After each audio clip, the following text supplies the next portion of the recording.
With the Lucky Land Slots, you can get lucky just about anywhere. This is your captain speaking. We've got clear runway and the weather's fine, but we're just going to circle up here a while and get lucky. No, nothing like that. It's just these cash prizes add up quick. So I suggest you sit back, keep your tray table upright, and start getting lucky. Play for free at LuckyLandSlots.com. Are you feeling lucky? No purchase necessary. Void where prohibited by law. 18 plus terms and conditions apply. See website for details. Hello and welcome. It's me. It's Eric Erickson. I'm glad y'all are with me today. The phone number, if you want to be a part of the program, 877-973-7425. I feel compelled to do this because, I'm a believer in radio. I mean, I love radio. Everybody keeps telling me, you should just be a podcaster. You make so much money in podcasting. I want to be with you live on radio. I've got a podcast for the show. If you missed the show, you can get the podcast, and I would love for you to get the podcast. The more subscribers I have, the better I do overall in spreading my radio show around the country, and also getting access to people. If you text the word show to 33777, you can get it on Spotify, Apple Music, Google Play. I send you all the links. Apple, Google, Spotify, text show to 33777. Happy to have you on the podcast, but I love radio. One of the reasons I love radio is what's happening right now. If you're east of the Mississippi and north of I-20, the interstate that runs from South Carolina all the way over to Texas, there is a massive winter storm coming north of I-20 east of the Mississippi. And wherever you are, you need your radio station, because if your power goes out, you can get radio in your car or on your phone without burning up your battery streaming video. But it's a bad storm. In fact, there's a story out. I just saw this story hitting the wires.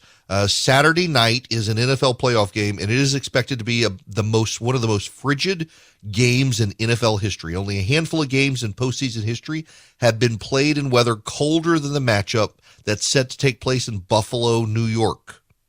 It is going to be a brutal, brutal game. Who is, I can't even, it's going to be the Patriots and the Bills. Yes. Patriots and the Bills. It is expected. Are y'all ready for this? It is expected to be 3 to 4 degrees Fahrenheit. 3 to 4 degrees Fahrenheit. Now there's no snow predicted. That's good, because, lake effect snow in the Buffalo, New York area is insane. 3 to 4 degrees during the game. That's insane. I'm fascinated. This is AccuWeather. A mark of 4 degrees would make it the second coldest NFL wild card round playoff game of all time, second only to the matchup between the Seahawks and the Vikings in 2016, which was 6 degrees below zero at kickoff. Moreover, a game time temperature below 8 degrees would make this game the second coldest Bills home game in franchise history, behind only the 0 degree kickoff temperature on January 15, 1994 for a playoff game against the Raiders, who were then in Los Angeles. At this point, the Bills' home venue is known as Rich Stadium. It's going to be cold, put it that way. And this cold is going to affect the entire eastern seaboard, everywhere east of the Mississippi. So just keep your radios on, keep your cars charged, keep your phones charged, power can go out, ice storms, all that. So anyway, I got to move on now, but I'm trying to do my due diligence to keep you people safe this weekend who may not realize there's a massive winter storm heading all the way down into Georgia and the Carolinas.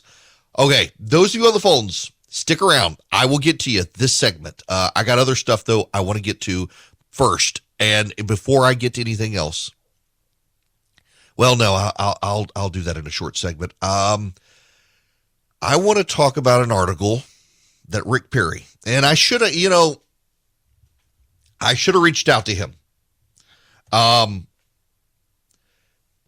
People in politics call other people their friends. We generically these days call people we are acquainted with, people who are acquaintances, we call them friends.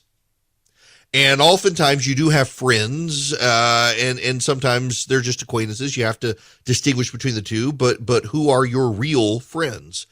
One of mine is Rick Perry, the former governor of Texas and energy secretary. He is an actual friend. He and his wife my gosh, they are prayer warriors and encouragers for my family. I will get random phone calls from him and text messages from him that are just meant to encourage me. I love the man dearly. He and his wife are two of the greatest people I have ever known in politics. And it is a shame that he never got elected president. He would have been one of the best presidents the country ever saw. Nonetheless, he was a fantastic governor of Texas and a wonderful energy secretary. He has a piece, a real clear policy. The headline is, "What I've Got in Common with Stacey Abrams." Oh, yes. Stacey Abrams and I have a lot in common. We're both proud Southerners. We both hail from the only two states with schools that beat the Crimson Tide this season. We both think Joe Biden made the wrong VP pick. We both believe we won gubernatorial elections. Of course, only one of us is right on that last point, but as an Aggie, I respect the power of a healthy self-esteem. We now have one more thing in common. We both skipped the Biden-Harris phony election reform show in Atlanta. Not that I was invited. What would a three-term major state governor who presided over historic expansion of voting and minority group participation in voting know about elections anyway? But Stacey Abrams was invited, and the fact she didn't come tells you how much dead-on arrival the White House's elections agenda really is. The motivation for Abrams' no-show is twofold. No more than 2 years ago, she was openly campaigning to become Joe Biden's vice presidential pick, transparently attempting to leverage liberal media into forcing her to pick her. It didn't work, and now she has an opportunity to return the snub. She's drawing with her an array of Georgia-based left-wing advocacy groups who have declared that they too will refuse to attend the president and vice president's Atlanta event on the grounds that the White House has been too slow and too tentative in advancing their agenda. The second element to the absenteeism is the fact that the president, the vice president, and their elections agenda are profoundly unpopular in Georgia. Stacey Abrams is campaigning for governor there again and wants to win. She would say again on that point too. And there's no compelling reason for her to tie herself to the negative ratings deadweights that helm her national party.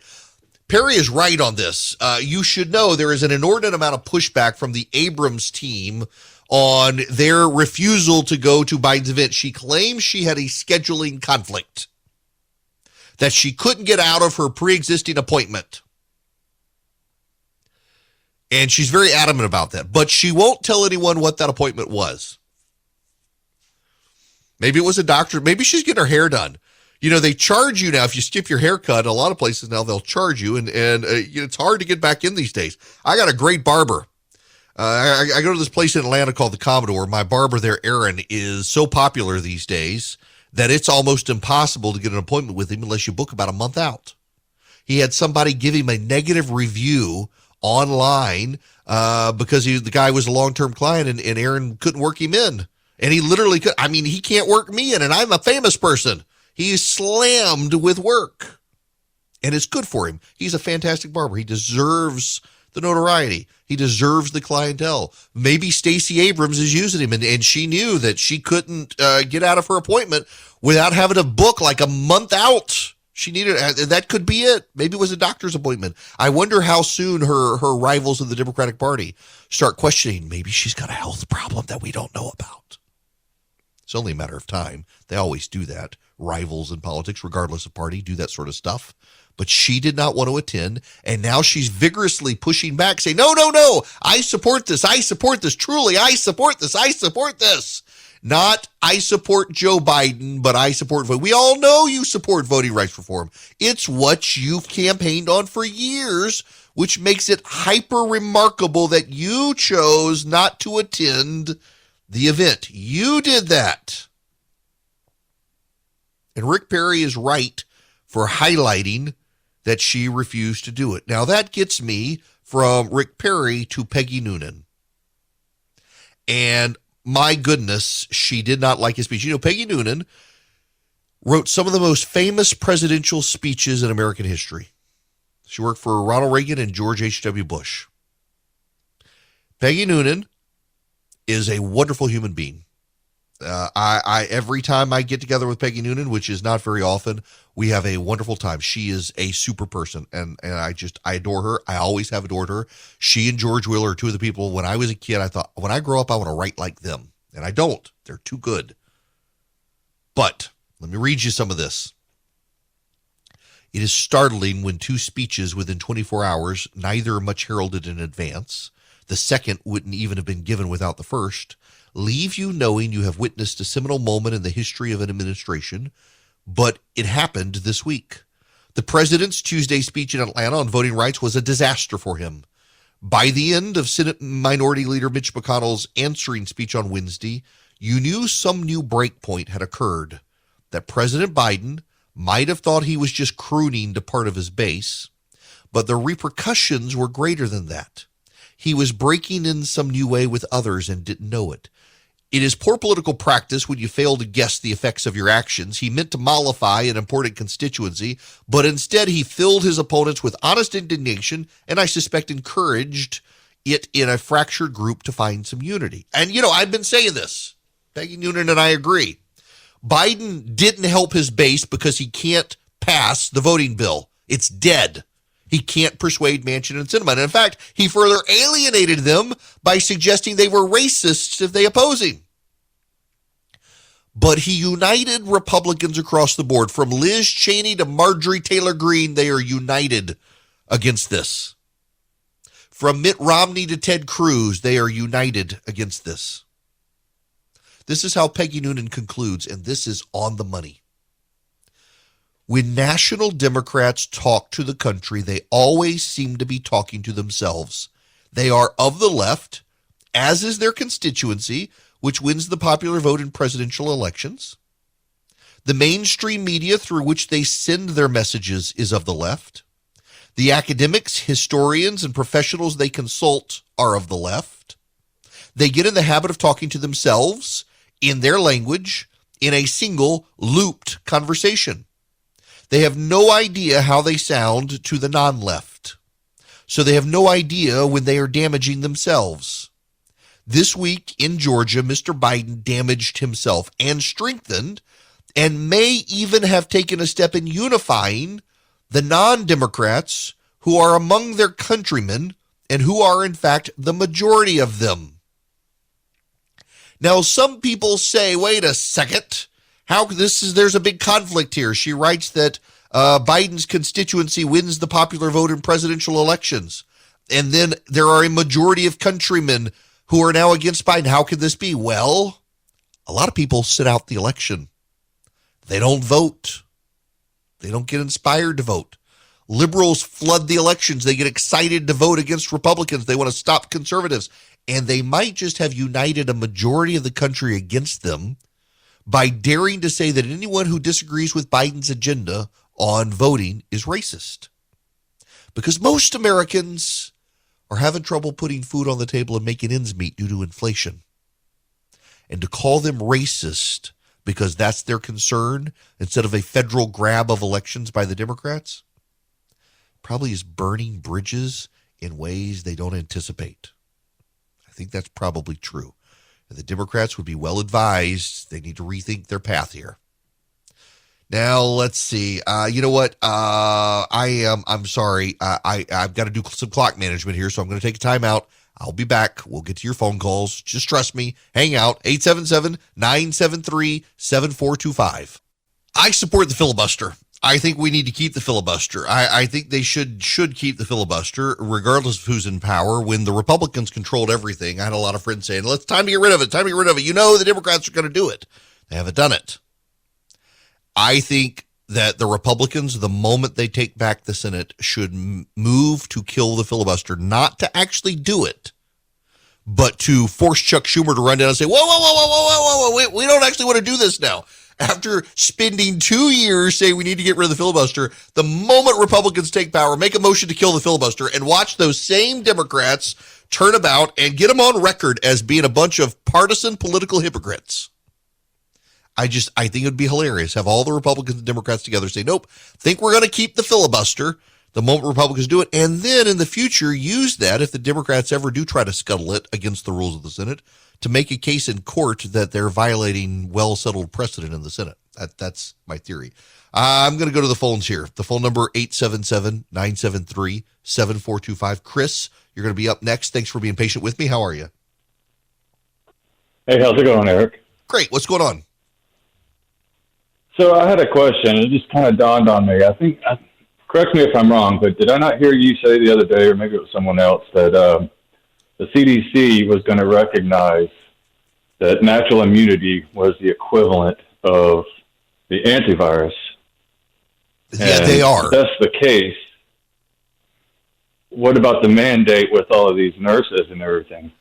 I think it's absurd they're not recognizing natural immunity for many of them. And in fact, there was that report in California that they're making some COVID positive nurses come back who haven't gotten the vaccine because of natural immunity, but people who refuse to get the vaccine, they're firing. It's hypocritical. It's bizarre. It's against the science.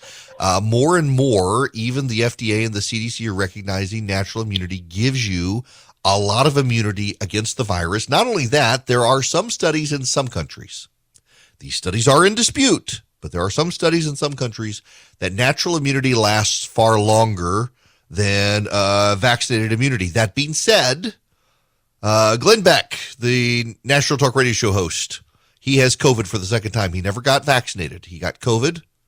COVID went away, and now he has it again. So his natural immunity did not work. In fact, a lot of people are finding the data overwhelmingly suggests in the Omicron variant that it is not the Omicron variant bypasses natural immunity and vaccinated immunity because it's just so different at this point in the process of mutation. Stephen in Dayton, Ohio, you're going to be next. Welcome to the program. Hi, thanks for having me. Sure. What's going on? Well, I just wanted to comment in Ohio. My kids are on a school choice voucher here in Ohio. I live in Dayton City, and, the city schools are not very good, and they give vouchers for the failing school districts and for ones that are low income. And we love it. I mean, we get to go to a little Christian classical school in the area, and we can take our money with us. And currently, there's a new lawsuit in Ohio where they're trying to say it's unconstitutional in the state constitution. And I just find it, and I just think that, like you've been saying, it needs to be a major issue for Republicans, because right now, like in the Ohio Supreme Court, they've been slowly turning the seats. And this year they have a chance to take the Supreme Court over the Democrats if they continue on their trend. They've been doing it slowly over the last few years. And I just do hope, like that the Republicans do make it a major issue, because if they take that away, I just couldn't imagine the amount of people who would be upset here in Ohio. Yeah, it's striking to me how, and again, this goes with my theory. And Stephen, thanks very much for the phone call. It's good to hear somebody from Dayton that Republicans have got to make school choice an entitlement. I'm disappointed here in Georgia. In the governor's state of the state and the Republicans in the legislature, they don't seem to be moving forward on this here in the state. Wes Cantrell, a member of the state house here, he has a school choice initiative, but the Republicans don't seem to be behind it at large, and it's such a no-brainer at this point to do very much what Ohio, sounds like Stephen saying they do in Ohio, which is if you're in a failing school district, you get the money from the state. It follows your kid, and you can use it to send them to a school of your choice.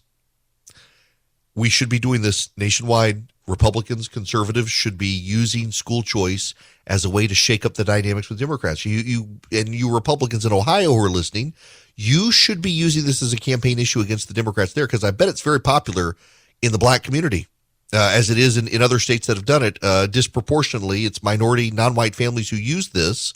You should be taking advantage of this as a campaign issue to persuade non-white voters to vote Republican and become conservative, because they care about their kids' education more than anything else, and you need to get them on board. Hello there, it is Eric Erickson, and yes, you can be a part of the program. I'm happy to have your phone calls. The phone number is 877-97-ERIC, 877-973-7425. I got to talk about an issue some of you would prefer that I don't talk about. And I'm just putting that out there. Some of you wish I wouldn't talk about this issue, but I'm fascinated by a development. The New York Times has a story. Let me just read you the headline. Doctors debate whether trans teens need therapy before hormones. And the subheading is clinicians are divided over new guidelines that say teens should undergo mental health screenings before receiving hormones or gender surgeries. Now, Abigail Schreier is one of the leading writers in the country on this particular issue. And let me give you some of her bullet points before we delve into what the New York Times says. There's a larger purpose here. This isn't really about this particular issue. It's about something else, but you got to get through this to get to that. She notes the New York Times admits teens requesting cross-sex hormones are vulnerable to peer influence, vulnerable to irreversible fertility loss, may be in emotional distress, and may detransition. Just going to read you the opening here. An upsurge in teenagers requesting hormones or surgeries to better align their bodies with their gender identities has ignited a debate among doctors over when to provide these treatments. An international group of experts focused on transgender health last month released a draft of new guidelines, the gold standard of the field that informs what insurers will reimburse for care. Many doctors and activists praised the 350-page document, which was updated for the first time in nearly a decade, for including transgender people in its drafting and for removing language requiring adults to have psychological assessments before getting access to hormone therapy. But the guidelines take a more cautious stance on teens. A new chapter dedicated to adolescents says that they must undergo mental health assessments and must have questioned their gender identity for several years before receiving drugs or surgeries. Experts in transgender health are divided on these adolescent recommendations, reflecting a fraught debate over how to weigh conflicting risks for young people who typically can't get full legal consent until they are 18 and who may be in emotional distress or more vulnerable to peer influence than adults are. Some of the drug regimens bring long-term risks such as irreversible fertility loss, and in some cases, thought to be quite rare, transgender people later detransition to the gender they were assigned at birth. Given these risks, as well as the increasing number of adolescents seeking these treatments, some clinicians say that teens need more psychological assessment than adults do. I'm going to leave it there, and there are some points here to make to the larger issue. And I realize this is increasingly a sensitive subject for people. There is some people would call it a social contagion in certain schools around the world. Particularly, there have been a number of schools where they specialize in education of autistic students. When someone at the school who has some level of popularity transitions, a lot of the kids also suddenly decide that they too are transgender. There clearly does appear to be a level of pressure in society. It used to not be something that people struggled with, and now you hear it all the time. And it's not just that it went on behind closed doors and no one talked about it. Yes, there were some that did, but it also appears to be as more people talk about it, suddenly it becomes more of a thing. And why is that? What is going on in society that makes this happen? And a lot of studies do suggest that, in fact, there is a mental health issue. You're not supposed to talk about that aspect of it because it suggests someone has some level of insanity or craziness to them. And in some cases, frankly, yes, but you're not supposed to say that anymore. It's deemed impolite. And what we've seen in the medical and scientific community is that progressives have hijacked the conversation. So now it's just considered a normal thing. If you've got gender dysphoria, they call it, it's a normal thing to take action to conform your body to what your brain says you are. And it is a normal thing these days for people to believe that you can pick your gender. Biologically, you can't. And what's so profound is that in social media, in social progressive circles, in the media, it is becoming anathema. You're not allowed to point out the biology anymore. You're not allowed to point out the science. And in fact, in many cases, they wish to pressure the scientists to be quiet, or they want to elevate the pseudoscience. There is a body of research and researchers who believe that vaccines cause autism. They are wrong. There is no real credible scientific evidence that vaccines cause autism. There's a correlation and not causation. Around the ages that autism appears is around the ages of a certain battery of vaccines. And people have confused the two, the causation and the correlation. But there is a body of evidence, and there are PhDs and MDs who believe that vaccines cause autism, and there are people out there who believe it. That is no different from the transgender debate, except members of the media who don't believe the pseudoscience on vaccines do believe the pseudoscience on transgenderism, and have therefore elevated into a realm of science where it does not belong, and bully, badger, hound, and harass anyone who says otherwise.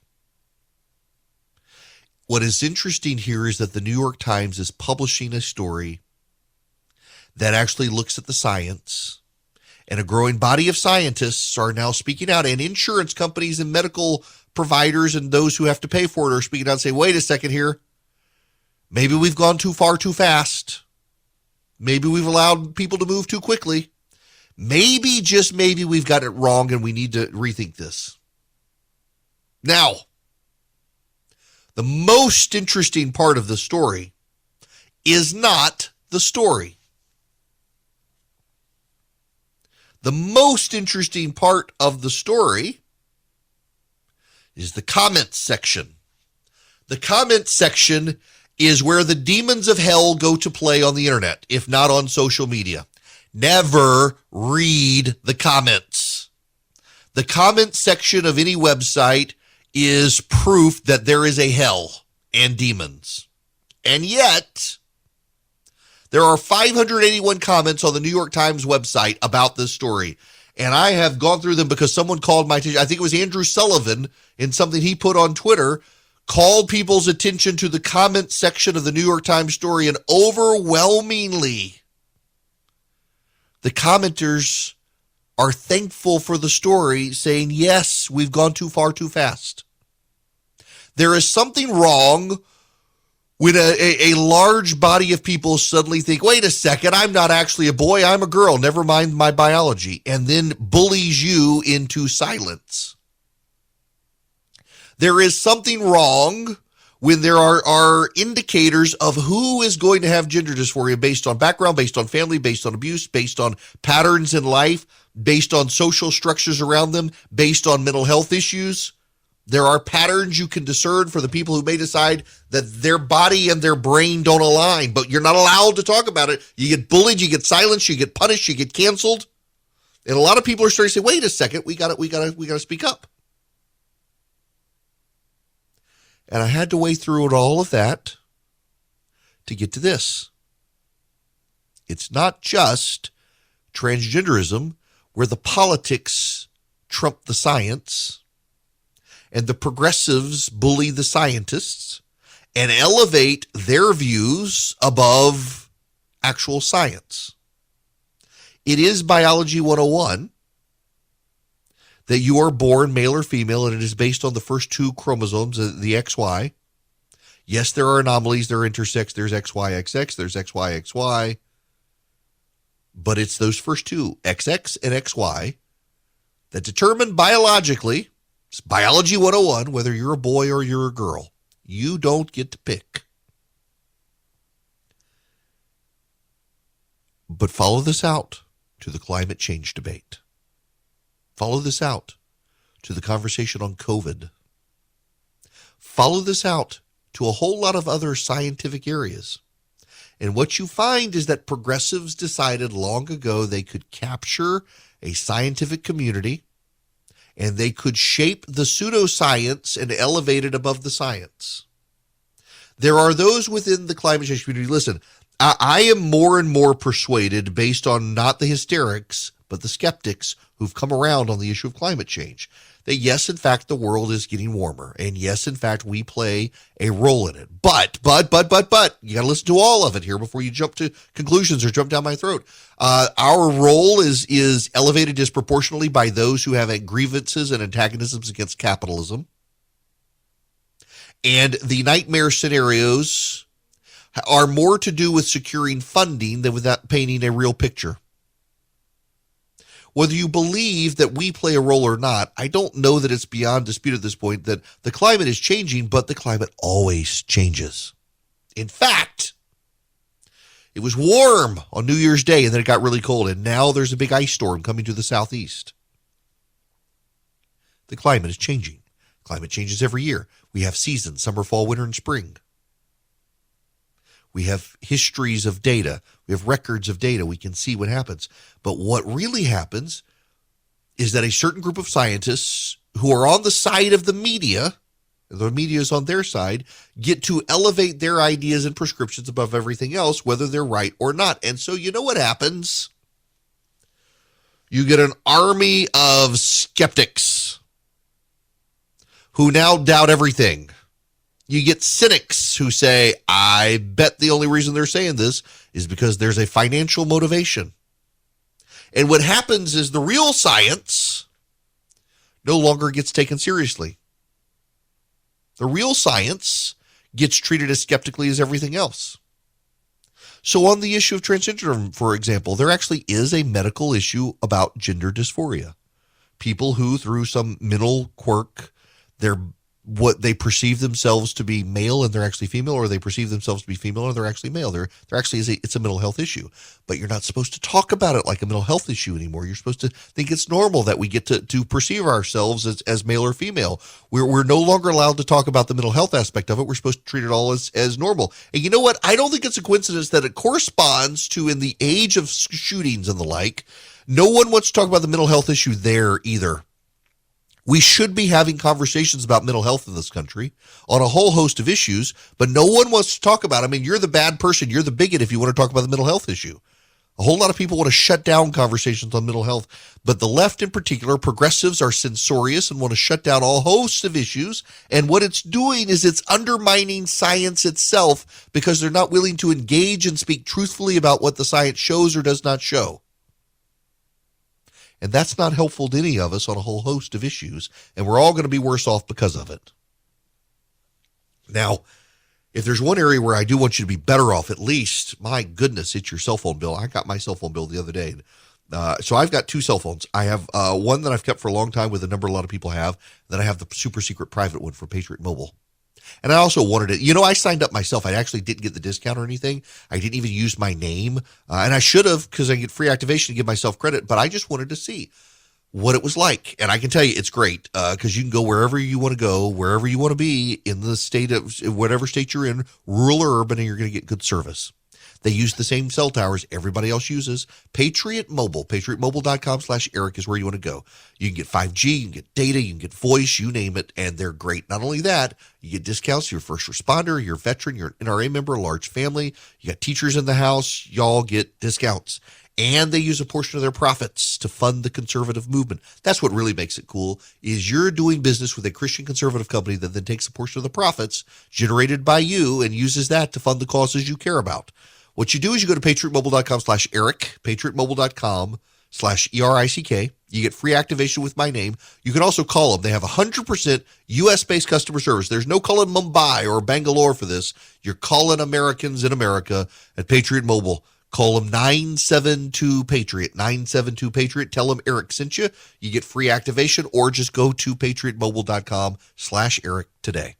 This hour of the program is brought to you by First Liberty Building and Loan in Noonan, Georgia. And I know some of you listening nationwide, you hear Noonan, Georgia is like, I guess I can't use them. No, actually, they do business nationwide, and they want to help you grow your business. If you need loans, large loans for your business, at a time a lot of banks are getting skittish on helping businesses, they want to help you. They make their own lending decisions.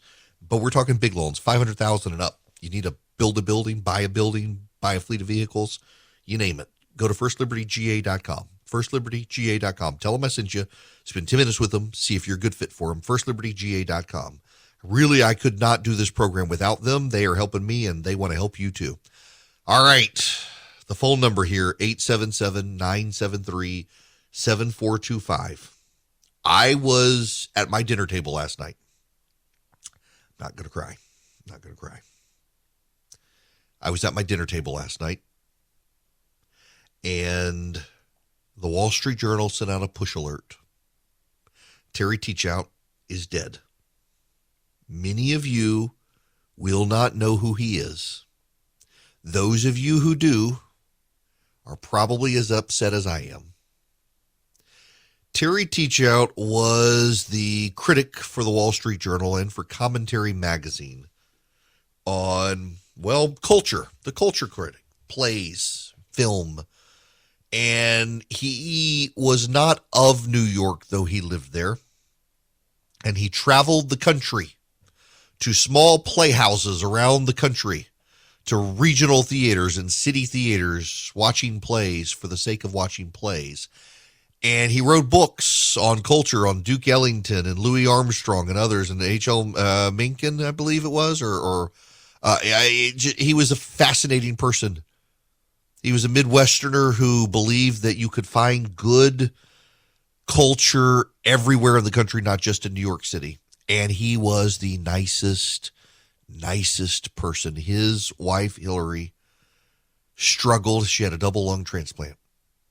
And it was during that time I got to know him a little bit, not well, but a little bit. And we would encourage each other with our wife's health. And he lost his wife. She got ill after her transplant. And he never thought he would love again, and he finally did last year. He was the nicest person you will ever meet. A genuinely kind soul. If you go into Twitter and you search for his name, you will find people from the very far fringes of the left to the very far fringes of the right.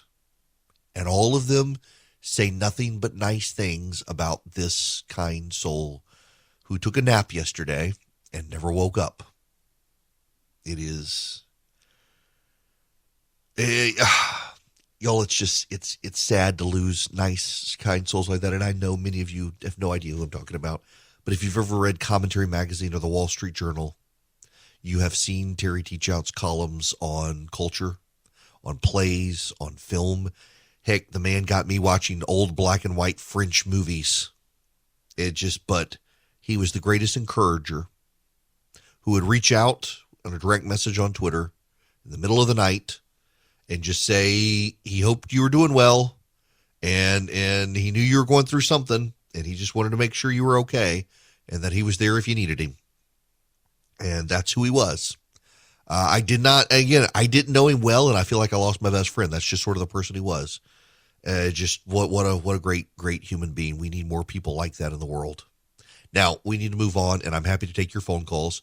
877-973-7425. We got to spend a little bit of time on Kamala Harris and on Joe Biden. We do. And also, speaking of cultural critics, on cultural criticism and how it's becoming so politicized now by people living in bubbles who can't relate to the rest of us.